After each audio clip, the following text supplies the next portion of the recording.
But right now, I want to focus in on what is to be expected for that next round of stimulus. Of course, everyone's waiting for what will be included in phase 4. And Treasury Secretary Steven Mnuchin giving his update today, saying that he hopes that that deal comes through by the end of July. And importantly, giving the update there that he might want to focus in on those hardest hit sectors when it comes to extra enhanced unemployment benefits that are slated to roll off. That extra $600 provided from the federal government here, slated to roll off at the end of the month. So some interesting insight there. And of course, it's hard to think of a more hard-hit sector here than hotels and travel.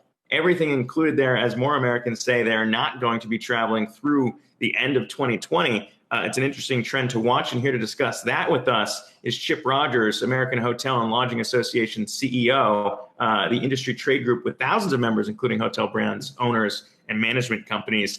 And Chip, thanks for chatting. I mean, when we look at this, I know you guys lobbied hard to get included into the Paycheck Protection Program to get around that 500 employee maximum here. But when you look ahead, why is it so important in this next round to really secure more stimulus for your guys' sector through all this?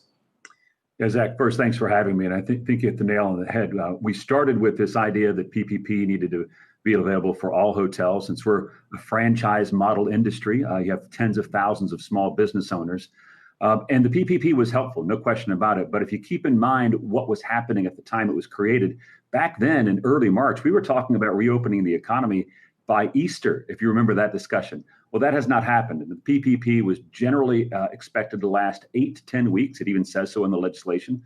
So our industry, which is not expected to recover until 2023, desperately needs assistance to prevent hotels from going out of business. That's just the bottom line. You have thousands of hotels, which are small business owners, teetering on not being able to keep the doors open.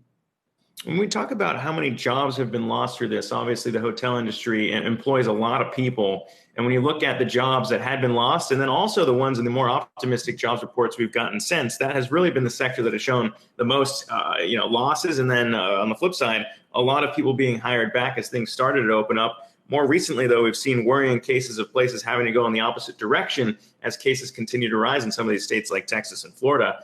So, I mean, how important is it from a jobs perspective? Obviously, that's key right now from the White House to really improve. How important is that for you guys in terms of driving that storyline?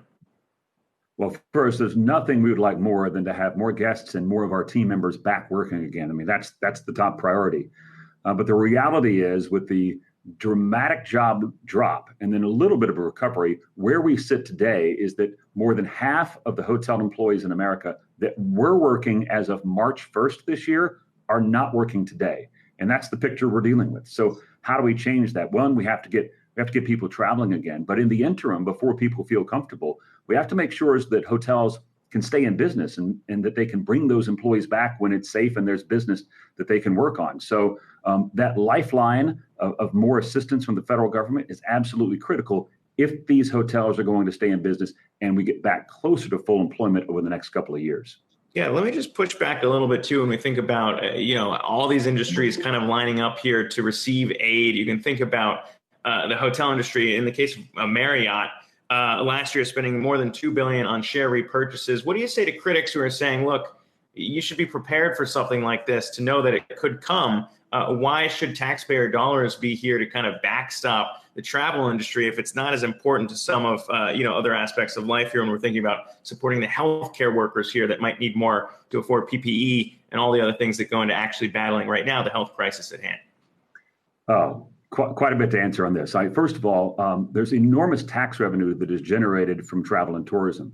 We did a study on hotel-related tax revenues, and just to local governments, it's about $17 billion that's going to be lost this year alone. So we should not discount, first of all, the economic activity that goes around hospitality and tourism and all the jobs that are created there.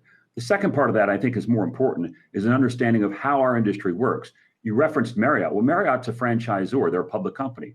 But Marriott franchisees, which represent about 80 to 85% of all Marriott hotels, those are small business owners. So a typical small business owner, just like a restaurant, is going to have anywhere from 60 to 90 days worth of cash reserve. They're not a public company. They can't go out and find anyone that's going to lend them that type of money right now. So the idea that these small business hotel owners would have their life's work destroyed and not get any assistance. I think that's why Americans are supportive of this idea of helping these small business owners. We need to extract the idea that there are big names at the top of the hotel that you see and you understand and recognize that it's the franchisee, the small business owner, who actually owns and operates that business. All right. Very interesting insight there. And obviously important to keep in mind here as we talk about this next round of stimulus and what might come from it. But Chip Rogers, American Hotel and Lodging Association CEO, appreciate you taking the time to chat with us today, and have a great weekend out there. Yeah, thanks for having me.